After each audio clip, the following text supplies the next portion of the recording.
Hi everyone and welcome to the captain. So yes, CUET 2024 का application form जब भी हम फिल करने जा रहे थे वेबसाइट पे बहुत ही ज़्यादा ग्लिचेस हमें देखने को मिलते थे।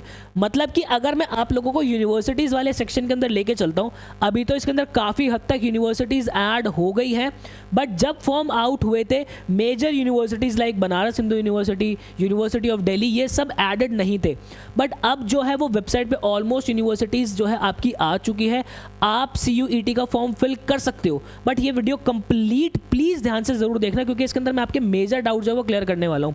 यहाँ पे एक चीज़ आप वेरीफाई कर लेना ज़रूर ध्यान से कि जो भी यूनिवर्सिटी आप फिल करने वाले हो, जो भी आपकी ड्रीम यूनिवर्सिटी है, देखो मैं आप लोगों को पर्सनली एक चीज़ रिकमेंड करता हूँ कि भाई जो भी आपकी ड्रीम यूनिवर्सिटी है वो तो आपको ऐड करने ही करने, प्लस इसके अंदर जितने भी कोर्सेज आप अप्लाई कर सकते हो कर दो। उसके अंदर कोई नुकसान नहीं होगा, अगर कोई फ़ायदा नहीं होगा तो कोई नुकसान नहीं होगा।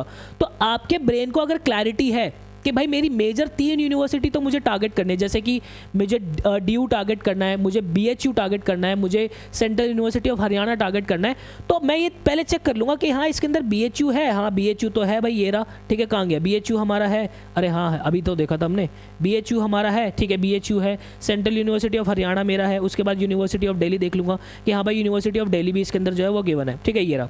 तो येस, मेरा मेजर काम हो गया, मैं जाके फॉर्म फिल कर दूंगा, कोई दिक्कत नहीं है, क्योंकि उसके बाद तो मुझे आँख मीच के यूनिवर्सिटी वगैरह ऐड करनी, क्योंकि उसकी में वही है ना कि कुछ नुकसान नहीं होने वाला उससे, राइट।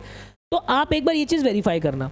अब उसके बाद जो सबसे बड़ी चीज़ बच्चों को जो दिक्कत आ रही है कि सर मेरा तो जो कास्ट सर्टिफिकेट वाला डॉक्यूमेंट है वही अभी रेडी नहीं है, तो क्या मैं फॉर्म फिल कर दूं? सो द आंसर इज, एक ही जवाब दूंगा, यस, फॉर्म फिल कर दो।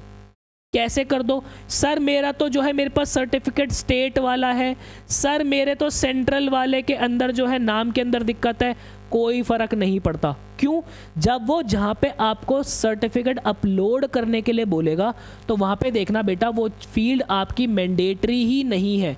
मतलब कि आप कास्ट सर्टिफिकेट अपलोड करो या ना करो, कोई फ़र्क नहीं पड़ता। यहाँ पे क्या है, फॉर्म के अंदर हो क्या रहा है, बहुत से बच्चों को वो कास्ट सर्टिफिकेट अपलोड करने के लिए बोल रहा है और बहुत से बच्चों को नहीं बोल रहा। लेकिन जिन बच्चों को वो बोल भी रहा है ना, उनके लिए भी फील्ड मैंडेटरी नहीं की हुई, मतलब कि आप उसको स्किप करके भी आगे बढ़ सकते हो। लेकिन एक बात ध्यान से समझना, यहाँ पे आपका जो सर्टिफिकेट आगे लगेगा, आगे कब लगेगा सर? आपको आगे जो है कॉलेज के फॉर्म भी अलग से फिल करने हैं। CUET का फॉर्म फिल करने के बाद जो है अपने आप को वो मत समझ लेना कि भाई अब तो एडमिशन हो ही जाएगा, नहीं, आगे यूनिवर्सिटीज़ के भी अलग अलग फॉर्म फिल करने हैं। तो जब आप आगे यूनिवर्सिटीज़ के फॉर्म फिल करोगे तो मेरे भाई उस केस के अंदर आपका सेंट्रल लेवल का जो है वो सर्टिफिकेट ही लगेगा।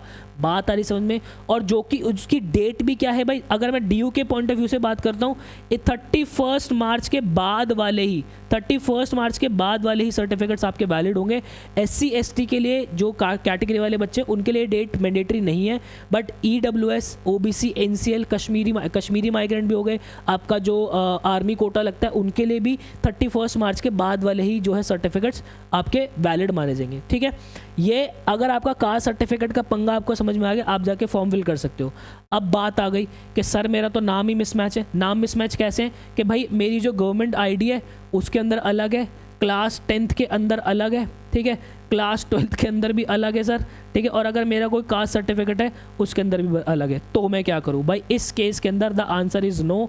अभी आप फॉर्म फिल मत करो। सबसे पहले आप ये देख लो क्या कन्वीनियंट आपको लग रहा है, किस चीज़ को आप अपडेट करा सकते हो।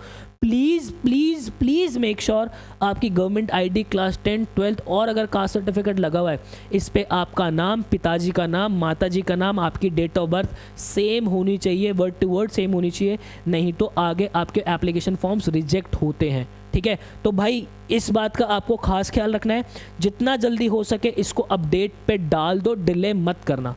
आई होप आपको क्लैरिटी मिली होगी। ऐसे ही बेस्ट ऑथेंटिक जेन्युइन वीडियोस मैं आप लोगों के लिए बनाता हूँ। बाकी आप लोगों के जितने भी डाउट होते हैं ना भाई, यहाँ मैंने एंट्रेंस की महफिल करके एक टेलीग्राम बनाया हुआ है जहाँ पे मैं पर्सनली कनेक्टेड होता हूँ। यहाँ पे मैं पर्सनली बच्चों को वॉइस नोट के थ्रू जो है बता रहा होता हूँ कि भाई आपका डाउट ऐसे क्लियर होगा, ऐसे जो है आप आगे बढ़ो, ऐसे फॉर्म फिल करना है। तो आपके एंट्रेंसेस, कोई भी एंट्रेंस आप दे रहे हो, चाहे आप CUET दे रहे हो, IPMAT इंदौर दे रहे हो, रोहतक दे रहे हो, JIPMAT दे रहे हो, सेंट जेएमएस मुंबई दे रहे हो, क्राइस्ट यूनिवर्सिटी दे रहे हो, एनपैट दे रहे हो, कोई भी एंट्रेंस एग्जाम आप दे रहे हो, यहाँ पर मैं बैठा हूँ आपको पर्सनली गाइड करने के लिए। तो आई होप आपको क्लैरिटी मिली होगी भाई, इधर उधर भटको मत, मैं आपको टू द पॉइंट रिलेवेंट चीज़ें हमेशा देता रहूँगा, ऐसी बेस्ट ऑथेंटिक वीडियोज़ आप लोगों के लिए बनाता रहूँगा। मिलता है ऐसी किसी नेक्स्ट वीडियो के अंदर, मुझे दीजिएगा इजाज़त, till then bye and take care.